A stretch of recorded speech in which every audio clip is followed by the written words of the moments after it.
America's trade deficit grew in the first 3 months of this year, but it imported significantly less from South Korea, possibly a sign of things to come.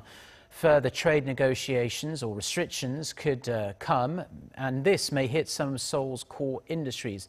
Daniel Choi takes a closer look. It seems the Trump administration's drive to balance out its trade deficits has taken a substantial toll on Korean exports. Figures from the U.S. Commerce Department show its total trade deficit grew by $12 billion in the first quarter of this year, up 7.3% on year. But despite the bigger trade deficit, America's imports from Korea shrank by 25%, the biggest drop among the top 10 countries that have a trade surplus with the United States.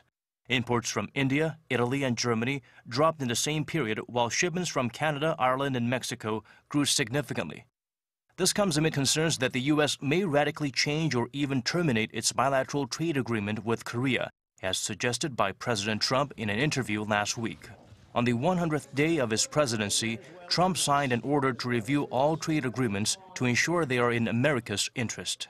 The U.S. administration is also considering imposing trade restrictions in a bid to protect homegrown companies in steel, aluminum, semiconductors, and shipbuilding, all of which are core export industries for Korea.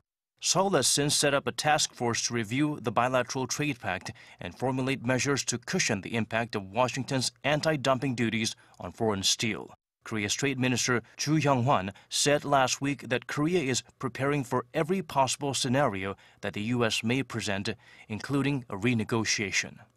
Daniel Choi, Arirang News.